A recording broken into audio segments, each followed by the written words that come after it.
Opa, tudo bem? Eu sou o Luiz Camargo e seja muito bem-vindo. A adesão ao movimento de 7 de setembro está ganhando uma proporção sem precedentes. É por isso que a suposta demonstração de força da Suprema Corte, prendendo os cidadãos sem o devido processo legal, censurando canais, retirando o meio de sustento de inúmeros produtores de conteúdo e ordenando buscas e apreensões, na verdade não passa de uma covarde demonstração de desespero. Em um jogo, apenas quem está desesperado com uma iminente derrota é que passa a jogar fora das regras. O termo jogo sujo se aplica aos perdedores, jamais aos vencedores.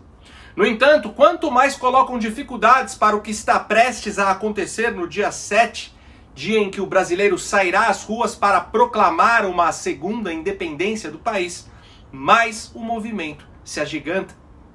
E justamente em um momento em que o establishment se organiza para suprimir as manifestações através de decretos ou mesmo cogitando o uso das forças policiais, surge o coronel da PM Melo Araújo, hoje presidente da CEAGESP, convocando os veteranos da Polícia Militar de São Paulo a participar das manifestações na Avenida Paulista.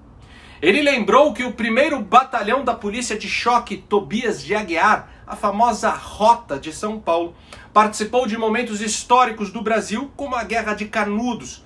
E agora a situação pede uma união de forças contra o comunismo. A Polícia Militar do Estado de São Paulo participou dos principais movimentos do nosso país. Já lutamos em Canudos, as revoluções 32, 64, sempre estivemos presentes. Não podemos, nesse momento em que o país passa por essa crise, que nós percebemos o comunismo querendo entrar, que de forma lenta, trabalhada ao longo dos anos, eles vêm implantando, mudando o ensino, querendo entrar no nosso país. Eu vejo que nós, a Polícia Militar de São Paulo, a Força Pública, nós devemos nos unir e no dia 7 de setembro, todos os veteranos da Polícia de São Paulo estar presente na Avenida Paulista. Neste momento, governadores de vários estados estão sendo avisados, mesmo que indiretamente, que se os policiais militares tiverem de escolher entre eles e Jair Bolsonaro, ficarão com o presidente da República. Ou seja, muito provavelmente, os governadores que se opõem ao governo federal não vão conseguir usar as PMs dos seus estados para inibir as manifestações. O que se observa é que desde os soldados mais rasos aos policiais de patente superior, estão todos fechados com Bolsonaro. Inclusive acredito que o índice de apoio ao presidente é maior nas PMs do que nas Forças Armadas. É por isso que uma das pautas mais defendidas pela esquerda e apoiada por membros da Suprema Corte sempre foi a desmilitarização da nossa polícia militar.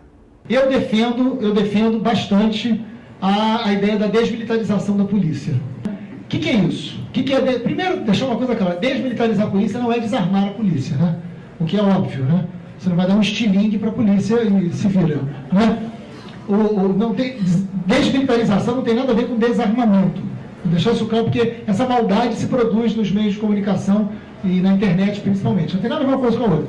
Desmilitarizar significa você mudar a Constituição. A nossa polícia hoje ela ainda tem o texto constitucional da época da ditadura. A nossa polícia hoje ainda é pertencente ao Exército.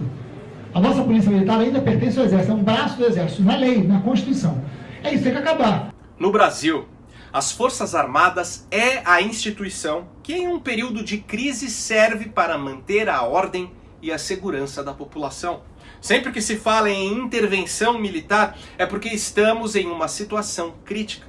Em 64, o Brasil estava prestes a se transformar em uma ditadura do proletariado. Então as Forças Armadas entraram em cena para impedir essa tragédia de proporções nacionais. De fato, depois eles se aproveitaram da situação e estabeleceram por muito tempo um regime autoritário, que eu inclusive sou contra, mas que na época foi necessário para nos livrar de um regime muito pior. Em 2018, no Rio de Janeiro, as Forças Armadas foram convocadas pelo então presidente Michel Temer para conter a criminalidade nos morros cariocas. Ou seja, em qualquer situação extraordinária de desestabilização da ordem pública, podemos contar com as Forças Armadas. Agora, para conseguir estabelecer em um país democrático um regime de viés totalitário, aos moldes aí de Cuba ou Coreia do Norte, os agentes incumbidos desse objetivo precisam dispor de um exército armado. Afinal, não se extirpa uma democracia e toma o controle de um país inteiro sem uma guerra. Hitler contava com a SS, que era um exército paramilitar do Partido Nazista, antes de ser parte integrante do exército alemão. Fidel Castro não seria o dono de Cuba se não tivesse aliciado o exército da ilha para a sua causa. Na Venezuela, as Forças Armadas são controladas pelos bolivarianos. Bom, aqui no Brasil, apesar da nossa Suprema Corte ter sido aparelhada pelo PT, a esquerda não conseguiu aliciar as Forças Armadas. Talvez um general ou outro, mas não a instituição toda. Isso significa que o PT, o PSOL, o PCdoB e todos os partidos da esquerda revolucionária aqui do Brasil não possuem um exército paramilitar e não podem contar com as Forças Armadas. Sendo assim, não poderiam de fato tomar o poder e estabelecer um regime totalitário. Só que esse empecilho seria plenamente resolvido com a desmilitarização da polícia. Bom, para entender o porquê disso, primeiro precisamos ter ciência que a Polícia Militar é um braço das Forças Armadas.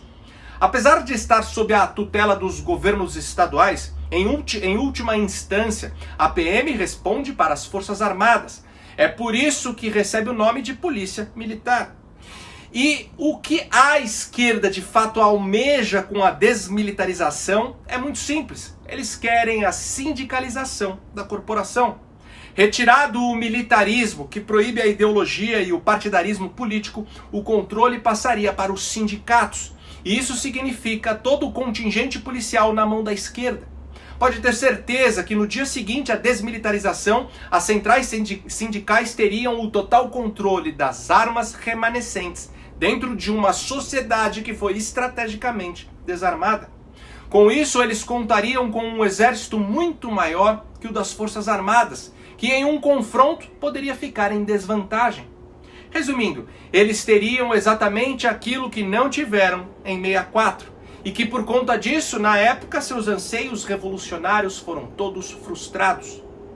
Agora, entenda uma coisa. Enquanto os togados jogam fora das 4 linhas da Constituição, Bolsonaro continua contra-atacando dentro das regras do jogo. O pedido de impeachment do Alexandre de Moraes, que Bolsonaro protocolou no Senado, está primorosamente embasado juridicamente. É por isso que eu sou a favor de que no dia 7 a pauta seja uma só. No caso, pressionar o Senado para instaurar o processo de impeachment contra o ministro, conforme a Constituição estabelece no seu artigo 52. Se mesmo com todo o apelo popular isso ainda assim não acontecer e o povo continuar a pressão a ponto de parar o Brasil, exatamente como Sérgio Reis cogitou naquela reunião com representantes do agronegócio e dos caminhoneiros, o presidente inevitavelmente terá que acionar o artigo 142 para a retomada da lei e da ordem. Nesse caso, teremos de um lado as Forças Armadas, a Polícia Militar e o povo, e do outro, 11 togados e alguns senadores covardes.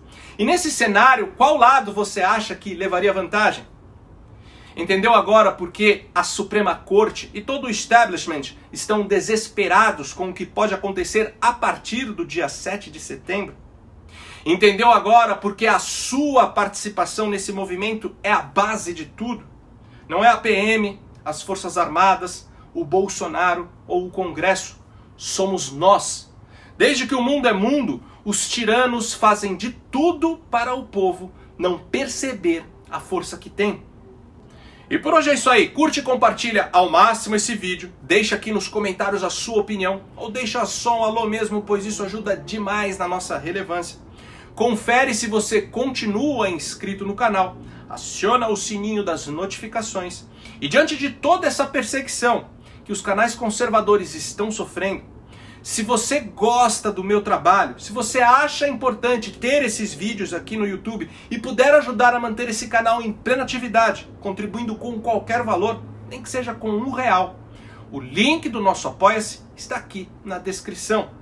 Agora, se você não gosta do Apoia-se, outra forma de você ajudar o canal, promover uma iniciativa que está ajudando a mudar o país e ao mesmo tempo investir no seu próprio conhecimento, é se tornando um membro da Brasil Paralelo. E se você fizer a sua inscrição de membro através do link que eu também vou deixar aqui na descrição desse vídeo, além de ajudar na manutenção do meu canal, você terá um desconto de 10% em todos os planos.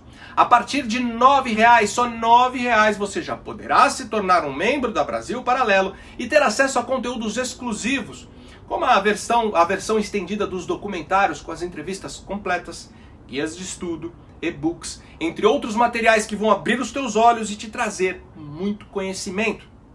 Bom, me segue também nas redes sociais, Twitter, Instagram, Facebook e no Telegram, @LuizCamargoVlog.